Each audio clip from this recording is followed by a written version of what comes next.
Hati-hati ketika orang mengajarkan kebenaran, engkau menolak kebenaran karena dia nggak bikin mujizat. Lalu engkau lebih percaya kepada sesuatu yang tidak cocok dengan kesaksian kitab suci hanya gara-gara dia bikin mujizat. Saya ingatkan sekali lagi, iblis memperlengkapi nabi palsu juga dengan mujizat.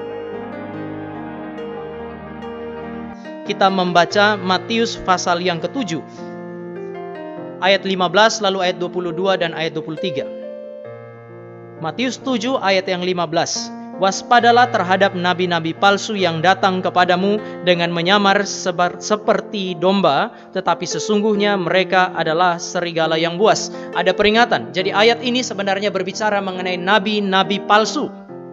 Apa yang mereka lakukan? Ayat 22 dan ayat 23. Orang-orang ini, pada hari terakhir banyak orang akan berseru kepadaku, Tuhan, Tuhan, bukankah kami bernubuat demi namamu? Perhatikan, bernubuat demi namamu, mengusir setan demi namamu, dan mengadakan mujizat demi namamu juga. Ayat 23, pada waktu itulah aku akan berterus terang kepada mereka dan berkata, aku tidak pernah mengenal kamu, enyahlah daripadaku, kamu sekalian pembuat kejahatan.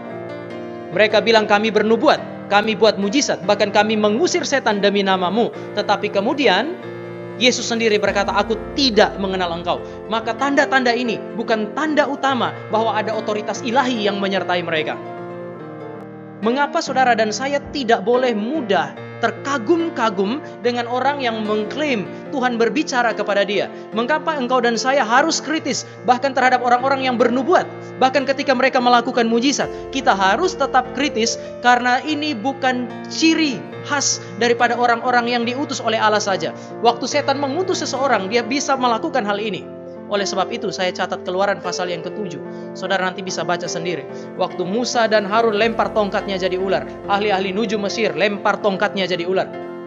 Waktu Musa dan Harun bikin air menjadi darah oleh karena otoritas ilahi, maka ahli-ahli nujum melakukan hal yang sama. Kalau saudara baca pasal yang ke-7 ayat 10-13, ayat 20-23 di dua catatan itu, setelah ahli nujum meniru otoritas Tuhan, maka hati Firaun menjadi semakin keras. Seolah-olah, coba lihat, kamu lakukan mujizat, orang-orang yang saya punya pun melakukan mujizat. Maka mujizat itu bisa ditiru oleh iblis dan para penyesat. Sekali lagi, kalau iblis mengutus penyesat masuk ke dalam gereja, justru iblis akan memastikan bahwa penyesat ini diperlengkapi dengan berbagai macam mujizat dan berbagai tanda ajaib. Untuk apa? Untuk meniru otoritas ilahi. Sekali lagi, jika iblis mengutus nabi palsu, jika iblis mengirim penyesat masuk ke dalam gereja Tuhan yang sejati, dia akan memastikan, sekali lagi, dia akan memastikan bahwa utusan iblis ini diperlengkapi dengan berbagai karunia, diperlengkapi dengan berbagai hal untuk melakukan mujizat-mujizat.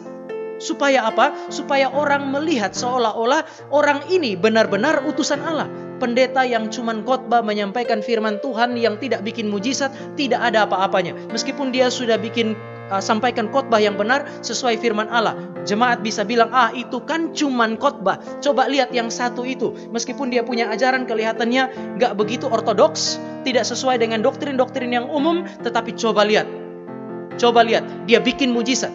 Mana yang lebih hebat? Iblis akan memastikan hal ini. Apa itu? Itu adalah tiruan atas otoritas ilahi, seolah-olah Tuhan yang utus.